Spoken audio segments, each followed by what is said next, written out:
You're listening to the Communications Business Advisor podcast, the podcast for communications professionals in the corporate world who are committed to advancing their work and our field's reputation as critical business advisors that are not only invited to the decision-making table, but are required there. I'm your host, Tara McDonagh.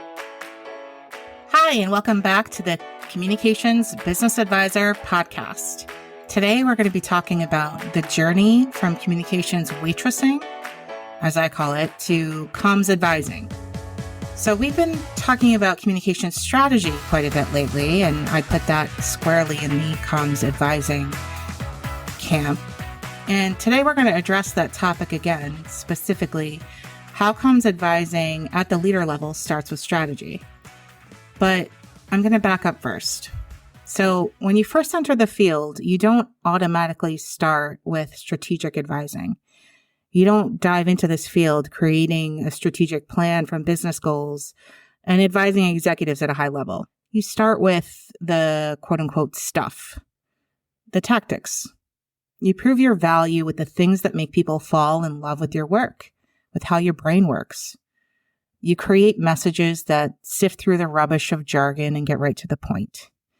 You build stories that are meaningful and connect. You help create all company meetings that focus on what the executives want to share and, more importantly, what employees need to hear. You pitch stories to reporters that turn into articles that make a massive difference to the company's success. You do the stuff, right? The tactics. And this often starts with taking orders from someone higher up than you. Ideally, someone who knows communications, and you fulfill that order then with the goods. At this point, you're mostly communications waitressing or waitering, and that's okay. Wait staff is necessary and valuable, even in communications. And even when taking the order, you still have the power and autonomy to make suggestions in an environment that's not all about order taking. You can tell someone that even though they want a press release, that what they really want is a story about what's going on in an important publication to the audience. Third-party validation for the win. And then you go ahead and you make that happen. This is what advising looks like earlier in your career. Then you eventually get rewarded for doing that powerful stuff really well, and you get promoted to a manager level. At this point, you learn to do things a little bit differently. You're still doing the stuff, but you're also directing others to do some of the more proactive work, even identifying what needs to be done proactively at times. You're pretty much done with taking orders, and you're all about redirecting while also helping your team grow and do things differently. And let's be real here.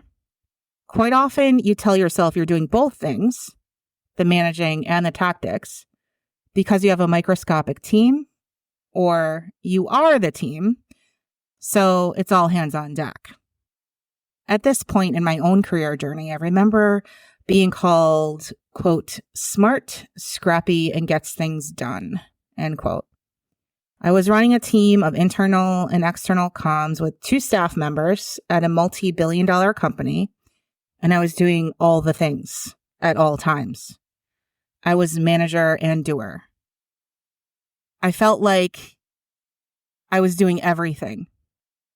And I feel like that describes most communications professionals at that manager level. The smart, scrappy, and get things done individual.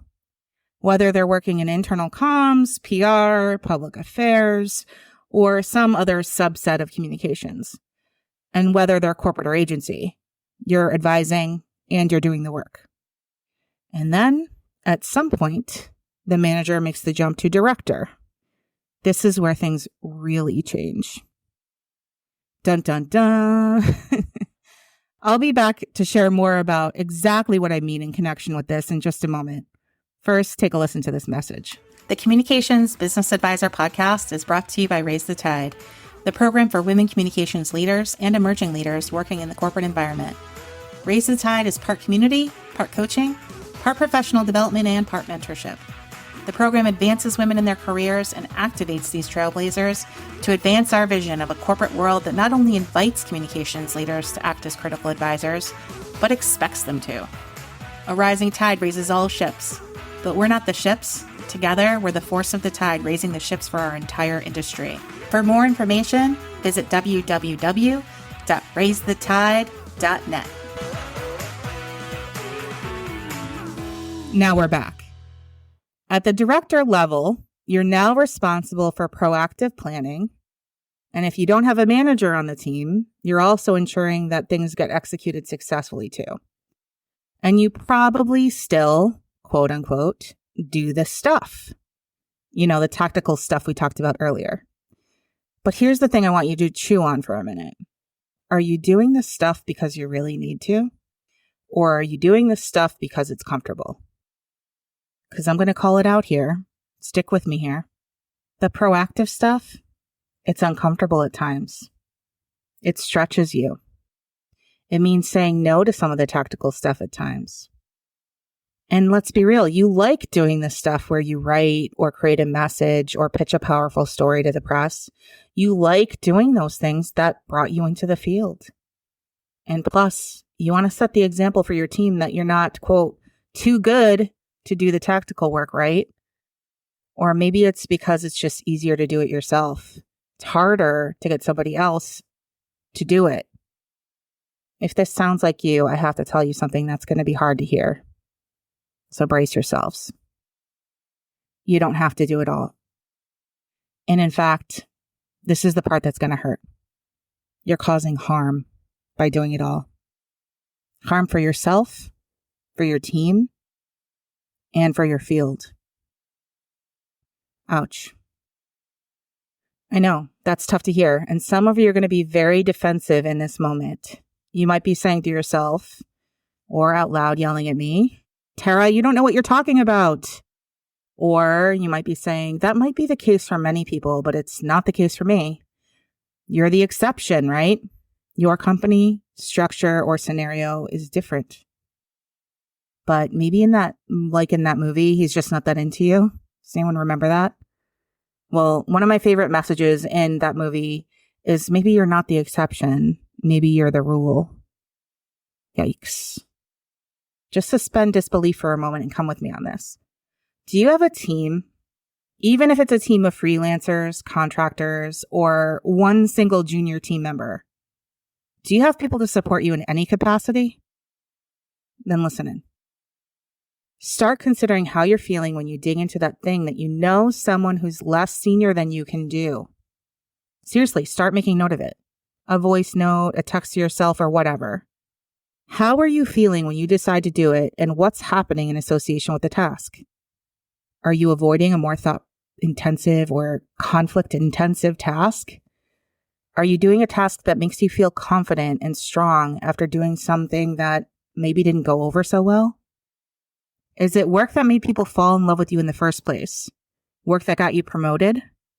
In that case, you're probably working on it out of comfort. Not because you want to show your team that you were a doer too. Not because it'll be easier if you do it yourself. And not because you're too busy.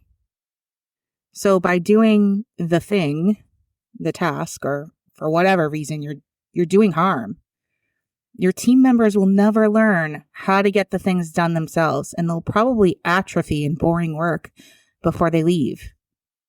Your freelancers, contractors, and agencies will never learn the quality and expectations that you have for them, and you'll always feel like you have to do it yourself. Your executives will never see you as that proactive leader who can take a business plan and see the forest and the trees to tackle how to go about communications proactively and then guide a team to make it happen. And they'll never expect that of you. And that sucks. That sucks for you, your team, and your field. You, your team, and our field will always be in response mode instead of proactive mode. So at some point, right around that director level and always at that VP level, you have to stop doing the thing if someone else is capable of doing it or learning how to do it. If it makes you uncomfortable, so what? Comfort is for a couch, not for communications. Discomfort doesn't mean it's wrong. It just means that there's growth at the other end. And if you need help because, well, and here's where I say the other part out loud, because you have a hard time admitting to yourself that you might not know how to do the proactive strategy well or well enough, then you can fix that really easily.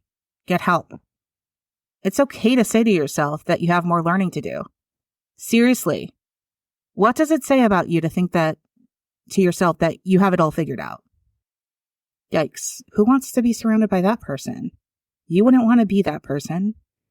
This is why you hire a consultant to help you do the strategic planning with you, both because you need the support to see the label while you're inside the jar, and because you can help pick up new ways of doing things, even as you partner with that consultant on getting it done. It's not so lonely either. Another strategic mind to push you? How lucky can you be? Like anything, it'll then feel easier the next time you flex that strategic muscle by yourself. So let me say this. You don't actually need more staff or new technology or a tool or a different process. Well, maybe you do.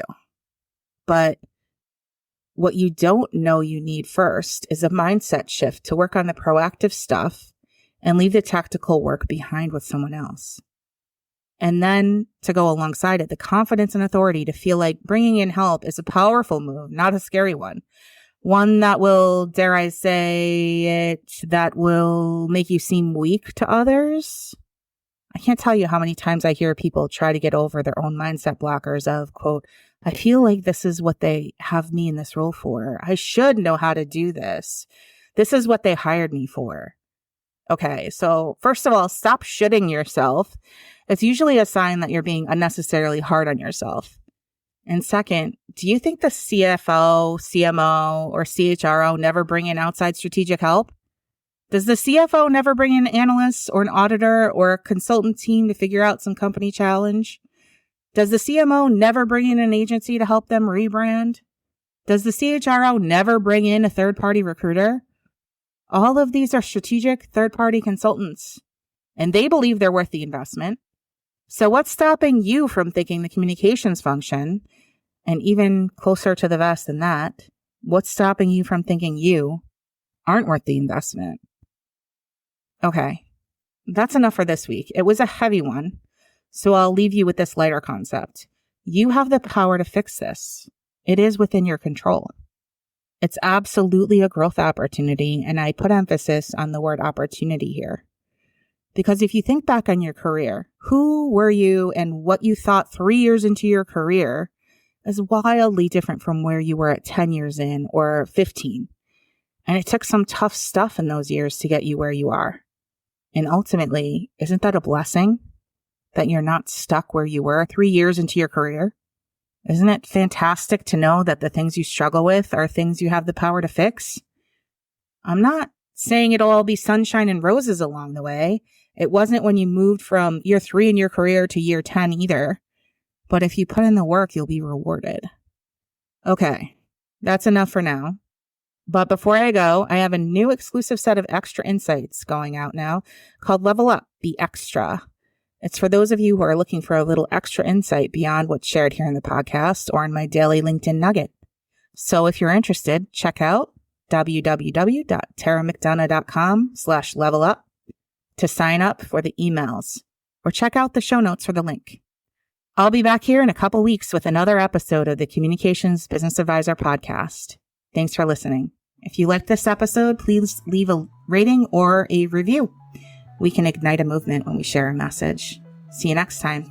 If you're interested in working with me to advance your work and your team's reputation as critical business advisors, never order takers, check out taramcdonagh.com. Thanks for listening to the Communications Business Advisor podcast. If you found this episode helpful, please leave a rating or a review.